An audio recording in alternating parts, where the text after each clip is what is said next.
ముంచిండు. రేవంత్ రెడ్డి గారు ఎప్పుడు చెప్తా ఉంటాడు, పండబెట్టి తొక్కుతా అంటాడు. నిజంగానే పండబెట్టిండు, వ్యవసాయాన్ని పండబెట్టిండు, రైతాంగాన్ని తొక్కిండు. రైతు బంధు కేసీఆర్ గారు 2 పంటలకు ఇస్తే నేను 3 పంటలకు ఇస్తా అన్నాడు. నాటేసే టైంకు కేసీఆర్ గారు ఉన్నప్పుడు రైతు బంధు పడేది. ఒకసారి కాదు, 2 సార్లు కాదు, 11 సార్లు 70 లక్షల మంది రైతుల ఖాతాల్లో 73,000 కోట్ల రూపాయలు జమ చేసిన నాయకుడు ఎవరు? కేసీఆర్ గారు. కానీ ఈ మొనగాడు ఎన్ని మాటలు చెప్పిండు ఆ రోజు? 2 పంటలకు ఇస్తారా, 3 పంటలకు ఇయ్యాల రైతు బంధు అన్నాడు. 2 పంటలకేనా, 3వ పంటకి ఇయ్యవా అని నిలదీసిండు. 10,000 15,000 ఇస్తా అన్నాడు.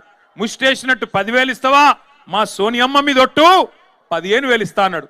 మరి అలా సోనియమ్మ మీద ఒట్టేసినావు కదా, ఇచ్చినవా 15,000? వచ్చినాయా? భూ యజమానులకే ఇస్తున్నాడు ముఖ్యమంత్రి కేసీఆర్. నేను కౌలుదారులకు కూడా ఇస్తా అన్నాడు.